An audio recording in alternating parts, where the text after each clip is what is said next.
There we go, we are live. Yeah. We just need to pray that my airtime doesn't run out at this point.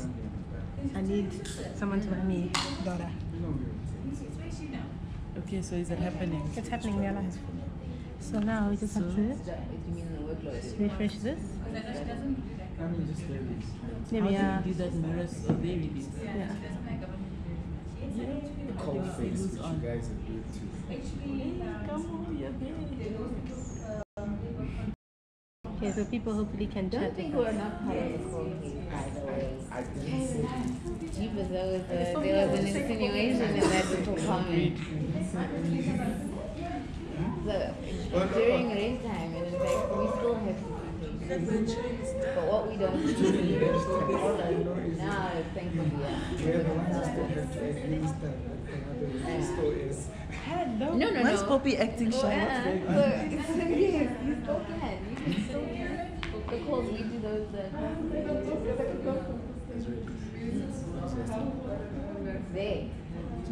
Where did we put you? I was sitting. They're not there.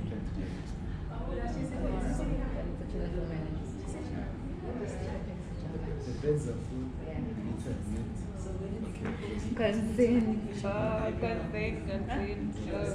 Yeah, she's next to him. Yesterday, just check that the thing's fine. Should I sit here maybe for yours? So I can control this thing. There's nothing to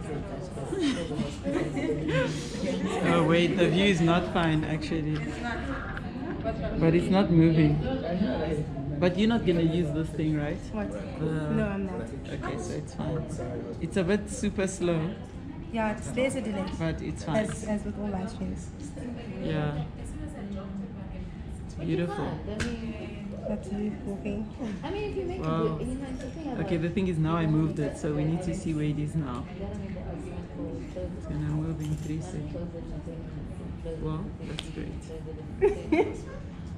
Okay, girl child. Yeah, I know. And then I know. the evidence is due. Drop the price and then get Okay. Are you ready? Yes. Just wait for Poppy to finish. Take your time, girl. No.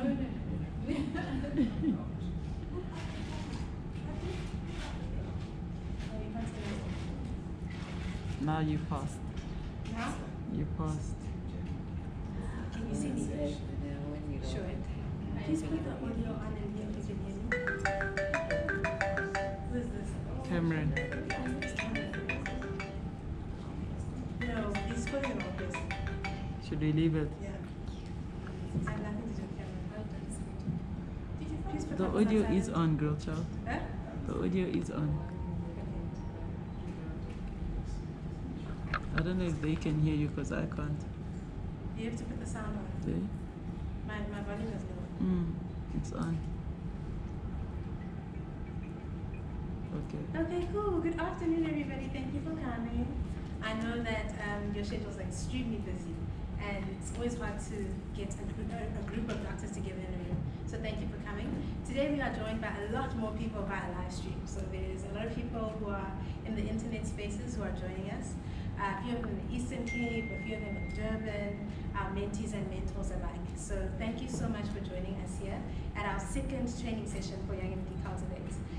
So as you can see before you, you have agendas for the day, and that's what we plan to do. I'm going to spend about half an hour just sharing with you what Young MD is all about. And the reason why we do this is because we take in mentors along the year, as opposed to our mentees who we accept in June to July every year.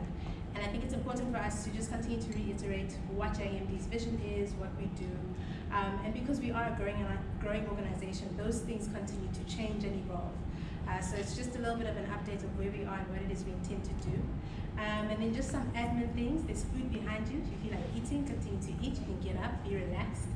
It's not intended to be extremely formal, but really for all of us to be able to engage. And I know a lot of our mentors are here and your mentees aren't here, but they are on live stream, so we definitely are hoping to have an interactive session today. And then another admin issue is if you would need to use the bathroom, you just exit through the door on your right and down the stairs, and the bathroom is there. So also, when you feel pressed, please don't wait. You can get up and help yourselves.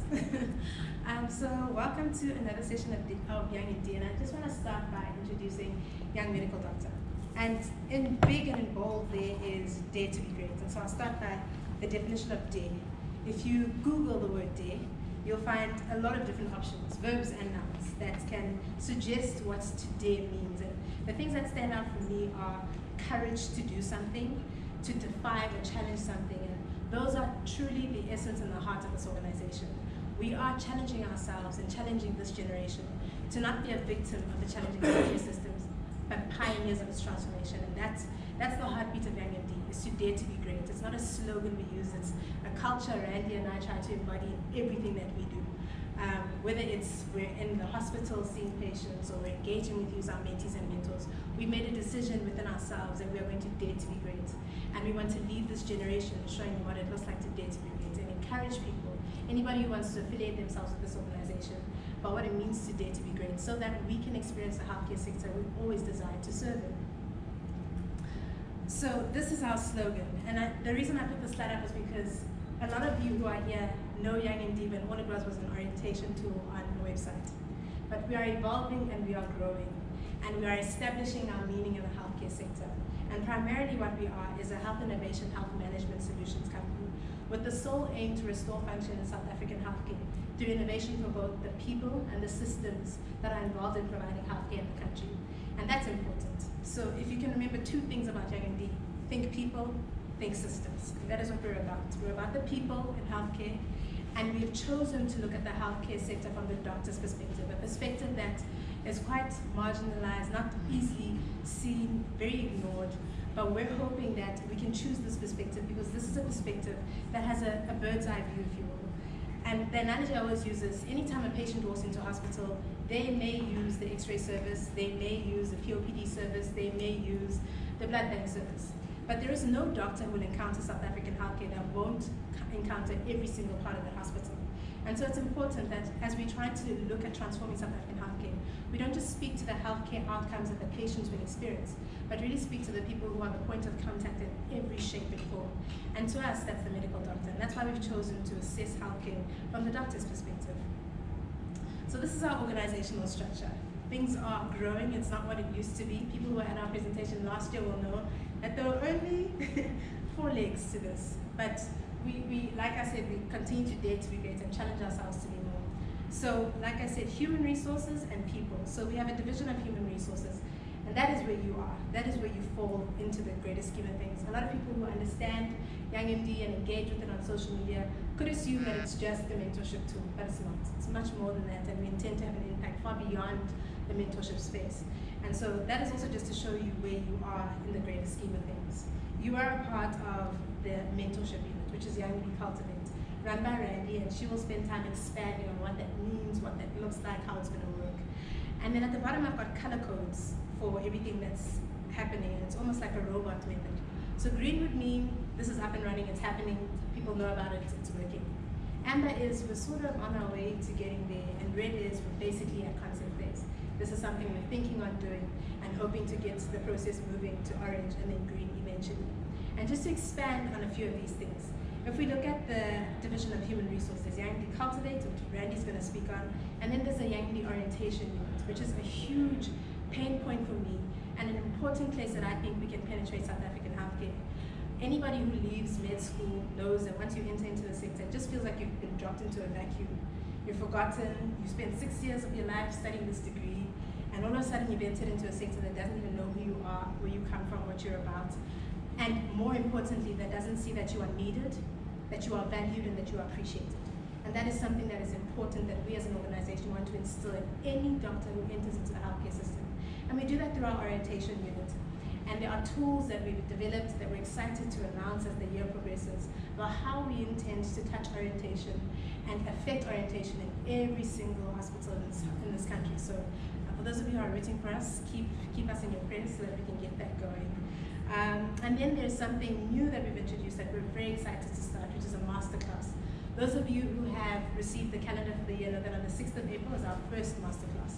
And that's going to be a space where we want to engage masters in our field whether it's senior medical doctors and even junior experts like yourself, to see what it looks like to cultivate a generation that knows what it means to be empowered in this space and to transform this space. So look out for those, they're going to be quite exciting. Then we have Young MD Innovations, and that falls under the umbrella of the Division of Innovation and Health Management, currently run by myself, where we work to transform the systems in which junior doctors engage.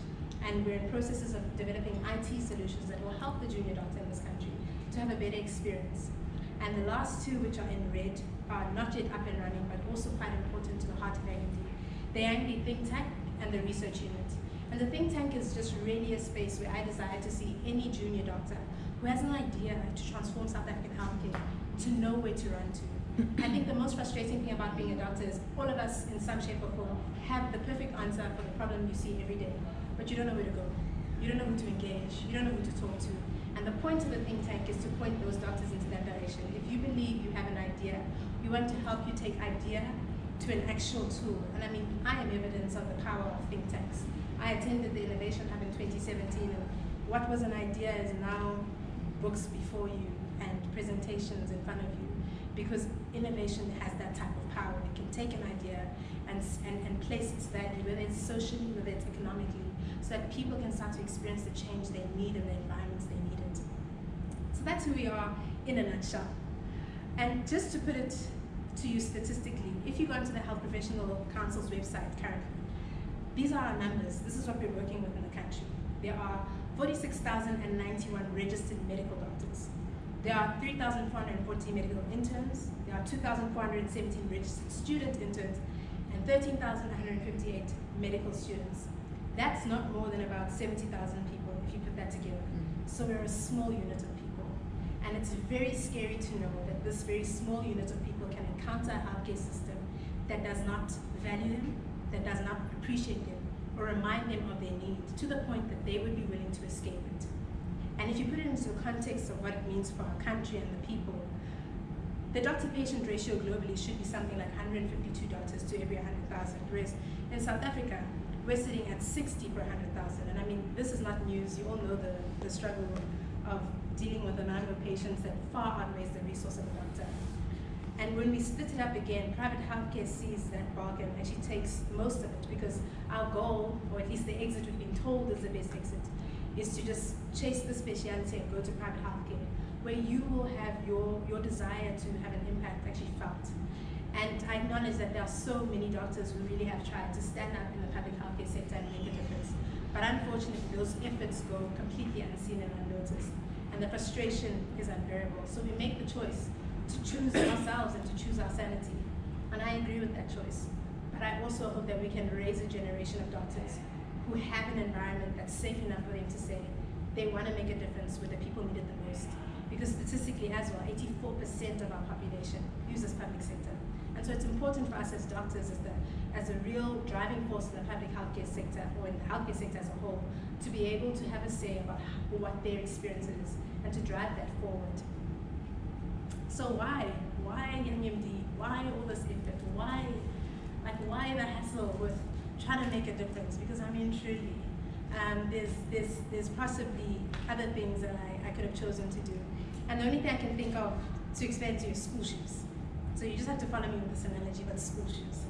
So we've had conversations, many of you are my mentors, and I actually speak to you, and we've had conversations where we'll talk about some of the challenges you experience as a registrar, or some of the challenges you've experienced as an intern.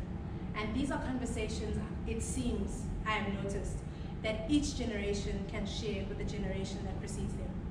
It's the same conversation. Every consultant speaks about how hard it was as a reg. Every reg speaks about how hard it was as an intern. And even though I'm in a different generation, you share the exact same experience as me.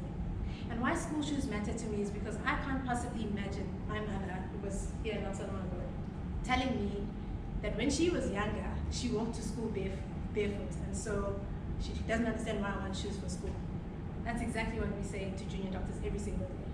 When they tell us that they are frustrated, and they tell us that they are tired, and they tell us that the system needs to change, as seniors who've endured those processes in some way, shape, or form, we tell them, but I didn't have school shoes, so you don't need school shoes. And that doesn't make sense. The privilege of youth is advantage. It is supposed to be that way.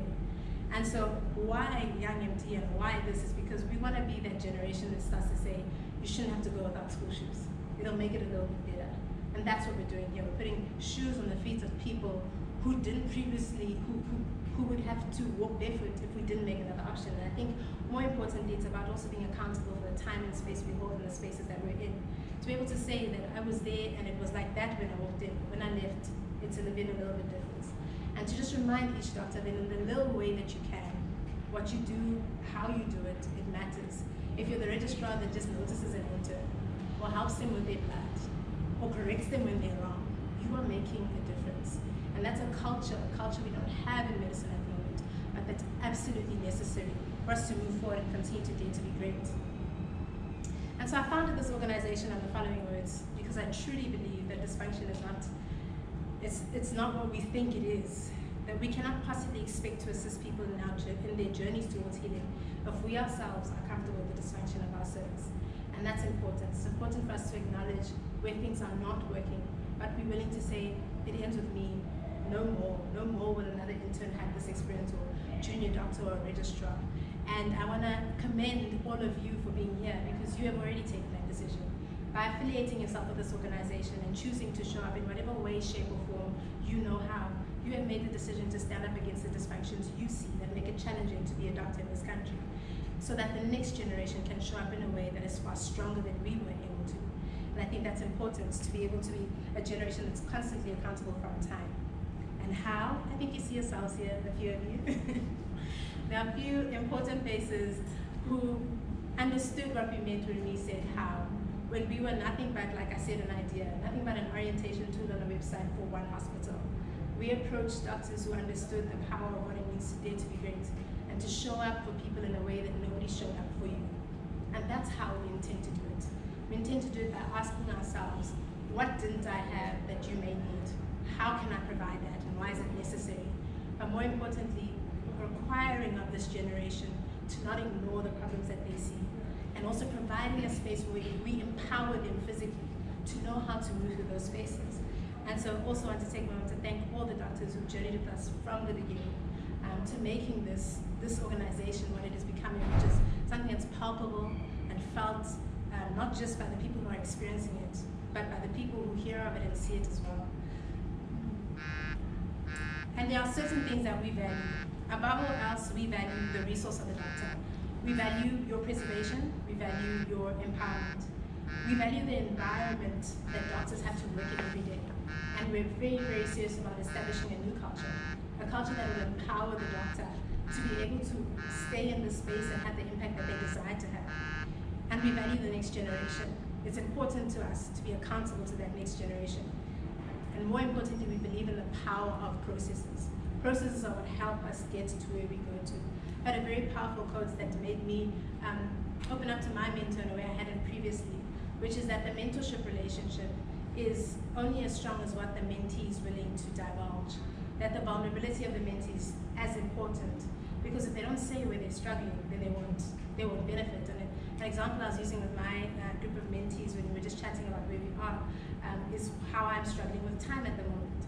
I don't know what it looks like to be the budding pediatrician, but also trying to raise this organization that I really, really believe will have a social cause. And until I actually spoke to my mentor and said, hey, I don't know how to put it all together, I'm struggling with my time. That was the only time I actually got to experience his insight, his wisdom, and learn from my mistakes and try to make a better approach where I'm trying to go. And so even as mentors and mentees who are watching and listening, I encourage you to allow this to be a space where you can walk out your vulnerability safely, where you know that it's not about judgment, it's about getting you to a place that you desire to see yourselves. And something that we also emphasize to our mentees is that this relationship is important because you are paired with people who have been where you are trying to go and know how to navigate that space well. So use your mentors. And so that's also what we're going to speak about today, how we can really define a model that can benefit mentee and mentor, and that can provide a level of consistency that makes the space reliable for both users. And so even though those are things that we value, we found ourselves experiencing many opportunities, amazing things. This is us in the last year being cool, having a best night on the gram. We felt very cool because We didn't know that there were 9 posts that mattered. And I mean, we've had incredible experiences of being sponsored by Ericsson to attend the Telecom ITU, being able to present our ideas to the president, being able to speak to someone. Those are amazing opportunities. They are phenomenal. But I also want to emphasize that they are not the opportunities we are looking for. And I want to put forward as I close off my presentation, what if our generation had a different opportunity? What if our greatest opportunity as a generation lies in our ability to not only tell a different story, but create one? Dysfunction is not our disadvantage. It is ripe soil for us to innovate and transform the South African public healthcare sector. And that's the thought I want to leave you with as we continue on today, is that the dysfunction that you see needs to stop demoralizing us. It should help us see that this is just soil that needs us to sow the seeds of who we are. Everybody walks around in South African healthcare knowing, especially doctors, knowing full well how it should change. But nobody wants to scatter their seed. And we want this to be a space where we teach you to scatter your seed and see if it will take root and allow it to grow. Because I don't believe South African healthcare is going to be transformed by one organization. It's not going to be Young MD. It's not going to be one particular person. It's going to be all of us showing up in the space in the way that we know we can and should. And so I'm excited for us to be able to lead this generation and lead South African doctors into a place where they can tell a different story, where there's a consultant who specialized and a junior doctor, and the junior doctor was just absolutely shocked that those are some of the things that that consultant had to endure to be a doctor, because we chose to change the narrative, and we chose to tell a different story, and we chose to create something new. So I'm going to allow our speaker to introduce us to research. Thank you. Great presentation, by the way. Thank you. So just to introduce our speaker, Dr. Tsegofatso Maimela is one of the members of the South African Clinician Research Society. And term 2 is about empowering us, term 2 is about empowering us all to understand the power and the role of research in transforming healthcare. And we asked her to come and speak because we know how overwhelming research can be. One of the outcomes that we have for our mentees is for them to define a research topic, define a research method for themselves in the career path that they've said they want to pursue. And when we were looking for somebody to speak, really the grace of God led us right to the top, to the South African Clinician Research Society. Oh, yes. Where we, no, but, and even you, where we met people like Dr. Tsegofatso Maimela. And she's going to share with us on research. It's going to be an interactive session, so please do interact. I'll be on my laptop interacting with the people who are live streaming. And the goal here is to really get you guys to demystify some of the myths you have about research and to be empowered about the role research has in our lives. When I was messaging the South African Clinician Research Society, I said that my assessment is, as junior doctors today, although we are called scientists because we are doctors, we really relate to medicine more like mathematicians. We look to apply a formula to patients, to scenarios. And I think that's palpable also in how we address the dysfunctions we experience. If there has been no formula that's formulated, we don't know another way out. And so this is just to encourage us again to be scientists, to people who reason, who question, who wonder, who go back and say, oh, I thought that, but no, not really. And encourage us to be able to be empowered to do that, not just in clinical practice, but also in the areas where we need to be operationally excellent. So, I hope you do enjoy. Afternoon, everyone. My name is Teho. I'm not formal at all, so please use my first name.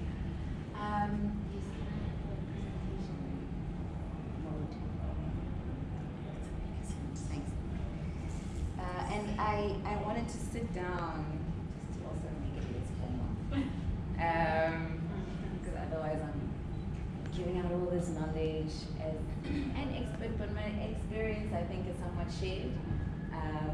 Especially because everyone is in the health system together and we're just trying to figure out how we make it better.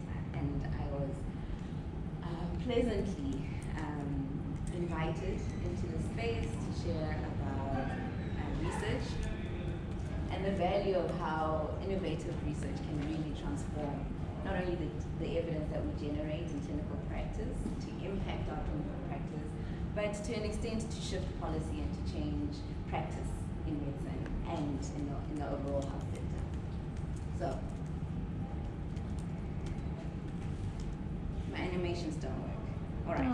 I tried. I'm sorry. It's okay.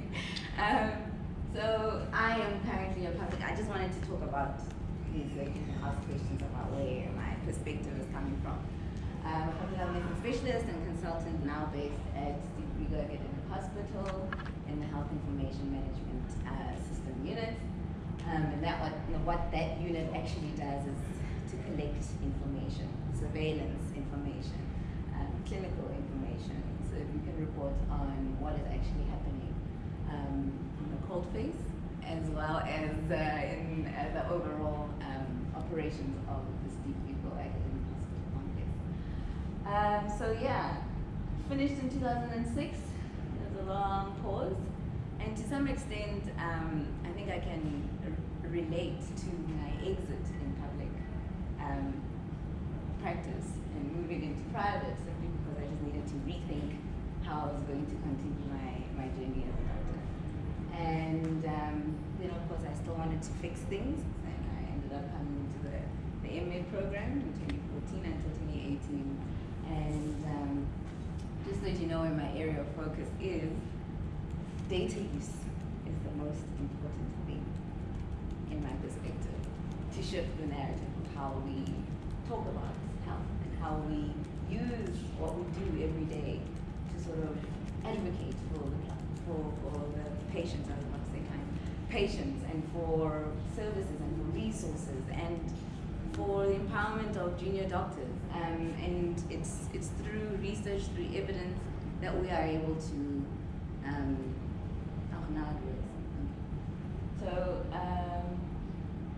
we're able to, I didn't finish my sentence, we're able to actually produce that evidence and make that create that argument and position for improved health systems.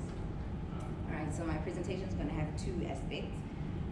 The first will be around the South African Clinician Scientist Society and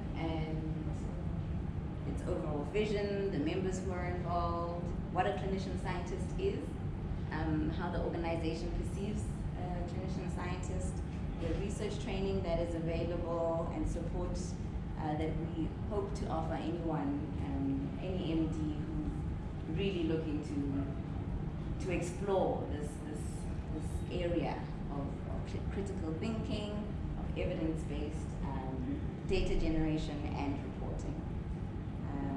There's also aspects of the leadership training that we have, as well as proposed organizational and institutional changes that we think would advance not only the SACS vision, but also overall health system performance.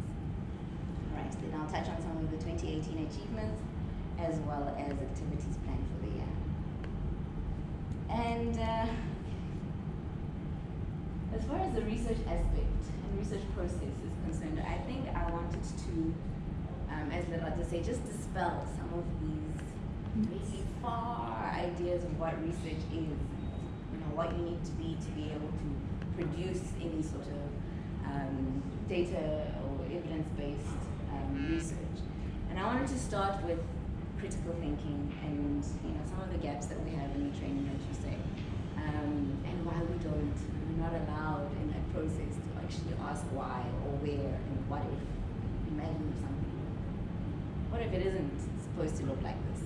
And we're going to just explore our ideas around what critical thinking means to us in our capacities in the clinical spaces that we find ourselves. And then just quickly what research is and what it isn't, and how you get to a research question, and after getting to a research question, how you proceed with a research methodology. Right, so our vision is to advance healthcare through translational research. Now, the term translational research literally means research that you can do something with and you can implement at the end of the research. So, one of the things that, and to develop the next generation of global experts and medical leaders through research and leadership training. Those are our two key points of our vision. I think what is currently at least happening in the research space, which is very positive, is that sponsors and funders are looking to see whether or not there is relevance in the question you are asking in research in light of the problems that actually exist in the entire health system. So I see the health system in both the public and private lens, because we're all trying to actually provide services and health to an entire population. And whether it's private research or public research and all these systems and ethical sort of bodies that exist are trying really to establish whether or not your research is going to impact clinical practice, but more than that, health outcomes, which is population health. Right, what we do, we encourage members to do PhDs.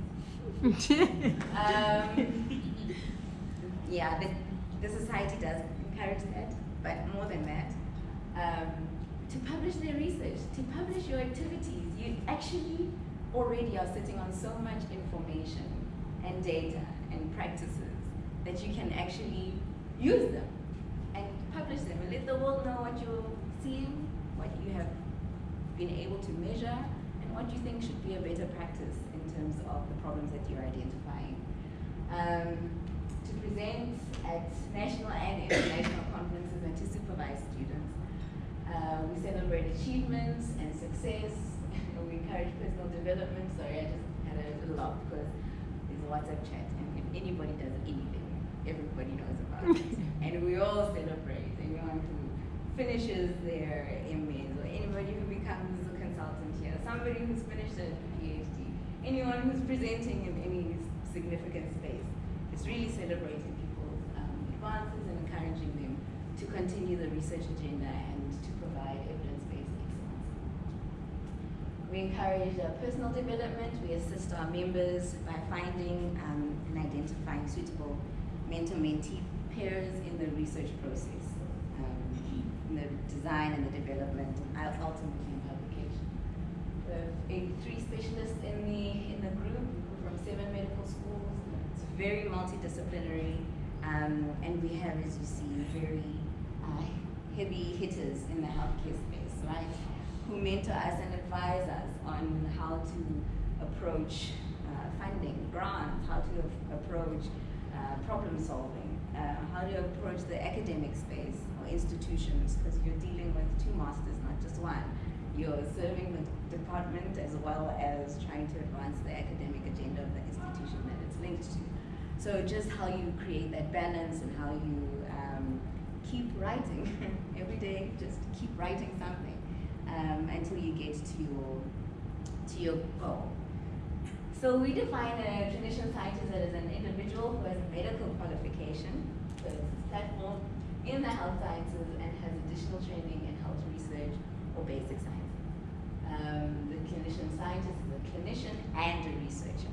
So in as much as you are providing the services, you are also critically thinking about what else needs to improve. And then you require or acquire the skills. Over time, just like medicine, over time, it isn't overnight, of learning how to do a literature search or how to write an introduction and to make a justification for your study. And even as a clinician, as you see, these kinds of patients are coming with this kind of problem. I'm going to actually translate what I'm observing into a research question. So a clinician scientist is someone who's doing that iteratively in their practice. So yeah, research training. For some people, research is difficult, for others it's addictive. Publications, data that was supervising. Right, so all of this is literally achievable as long as you are provided with the tools and you become more confident with the jargon and the language and the expectations. Sometimes it feels like when you go on a ward round and you're terrified that someone is going to question what you're going to present. If you're confident in the way you've gone through your steps of your research history or your clinical history taking, etc., examination, there are some no one's going to ask me. So it's the same sort of practice. The more confidence you get about the way you've gone to decide your diagnosis and your management, it's exactly the same process of defining the research process, articulating your methodology, and reporting on what you found.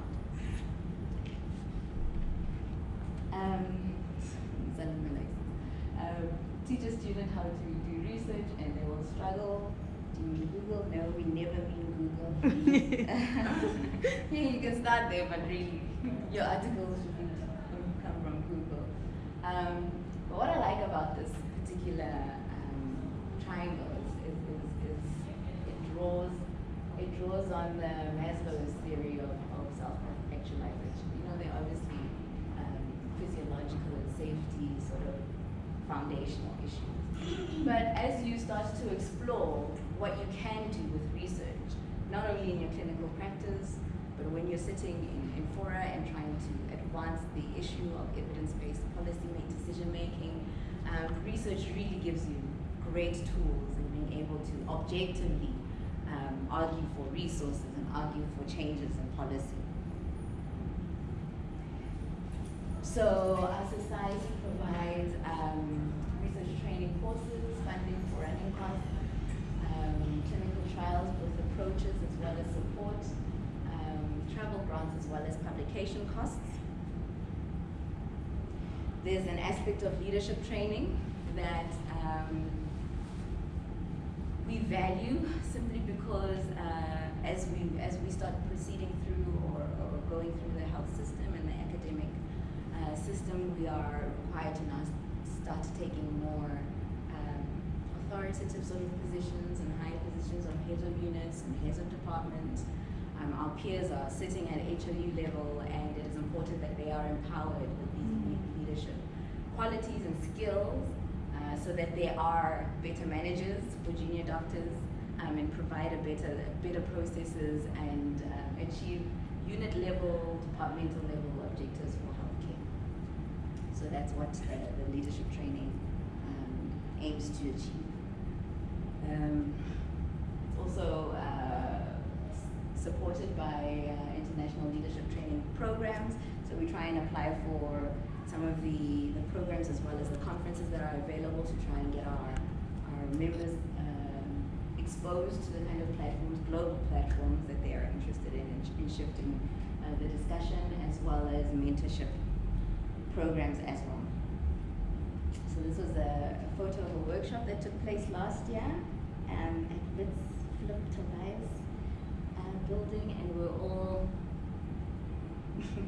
eagerly smiling into the camera, excited that we're going to try and achieve this new way of thinking about research and innovation. So, the future. What do you think we're trying to say here? I love this quote. I love it because it's trying to show you that practice is going to change. Mm-hmm. It is going to change. It's not something we can fight.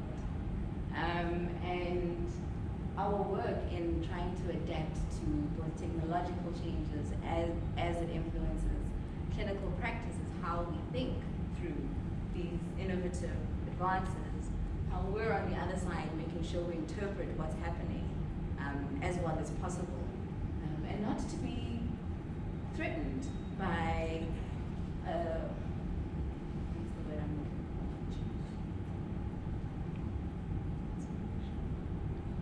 for? Automation? Is that what you said? It's a transformation. Transformation. Yeah.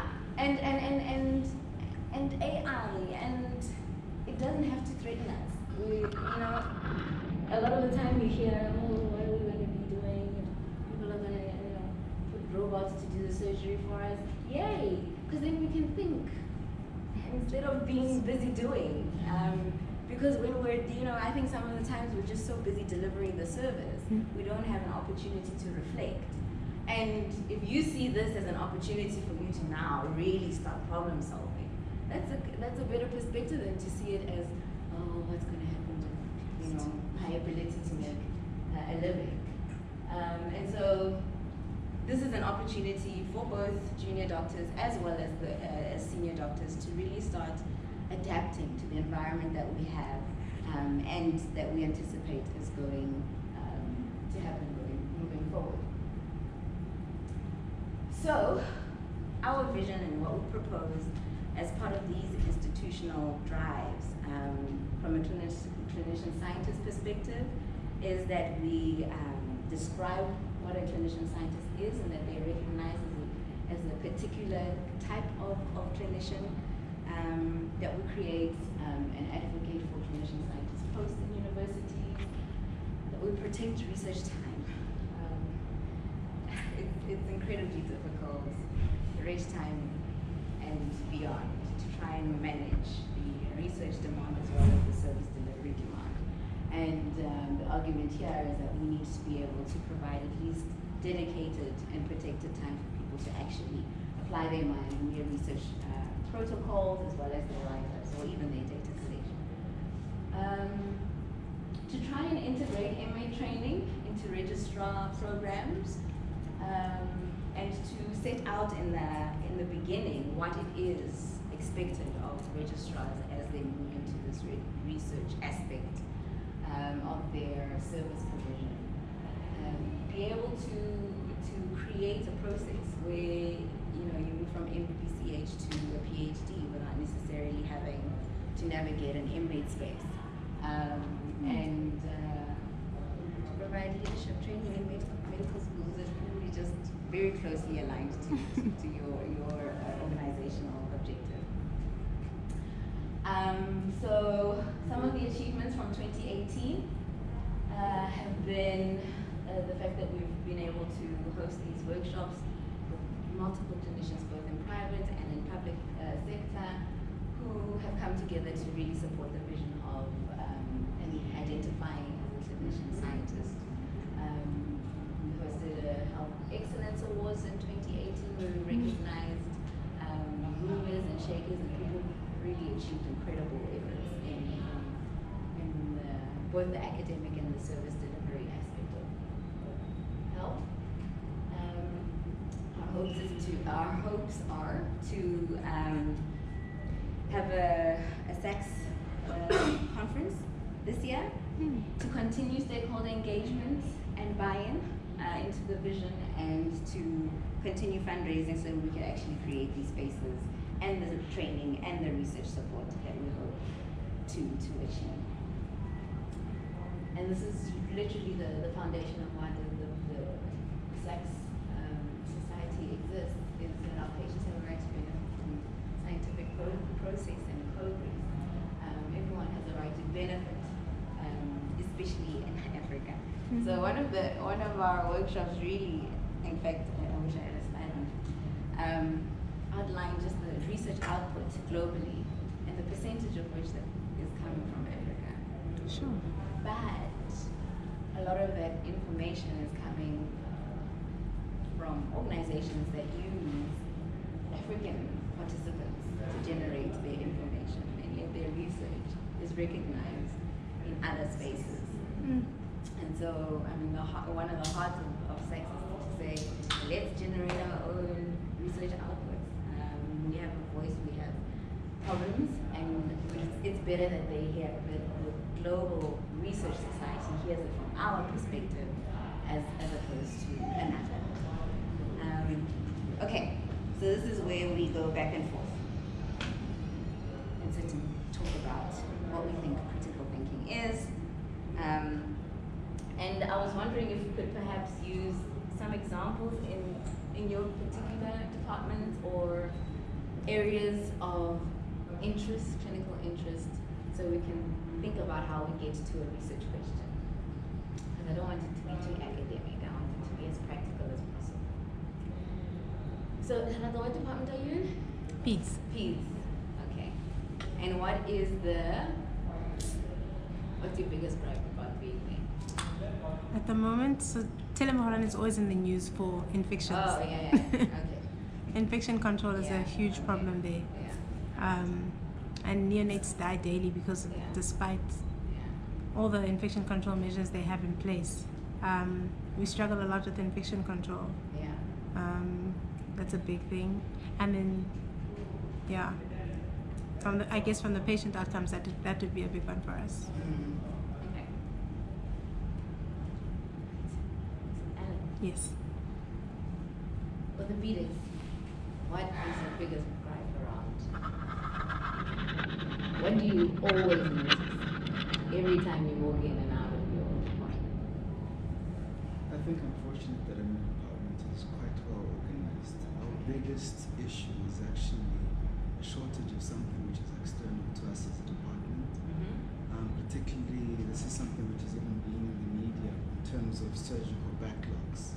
Surgical So we backlogs. don't have enough theatre time, enough anaesthetists, and all the support staff to actually get the throughput of the numbers we need to do and deal with the actual waiting lists, which are taking place. Perfect. Beautiful. Yeah, that's wonderful.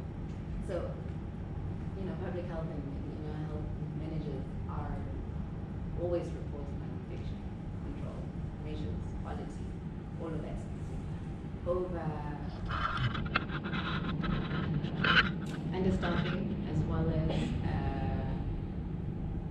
so that translates to inadequate health worker to child or NICU ratios, and that impacts infection prevention and control. We also report on waiting times, which is a huge issue. I'm still going to go around. Sorry, what's your first name?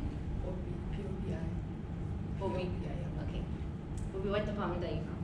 Internal medicine. Internal medicine. And what do you notice to be the biggest issue for you when you walk in and out every day? I think like Ellen, was very fortunate to be in a very well-run department. Very supportive HOD consultants. I think our biggest challenge is the human resource. Yeah. Understaffed. Yeah. That's one of the biggest ones. And I think the second would be that, I don't know if it would be a shock to many people, but paper actually, to the point whereby, staging is an issue everywhere, but it was actually quite, it got to the point whereby on a post intake round, my consultant said, we're not doing any post intake rounds until management brings paper. So he's like, oh, go to your wards, go to your respective wards, go to clinics where we're not, unless anyone, obviously you made sure that no one was dying, no one was critical. Yeah,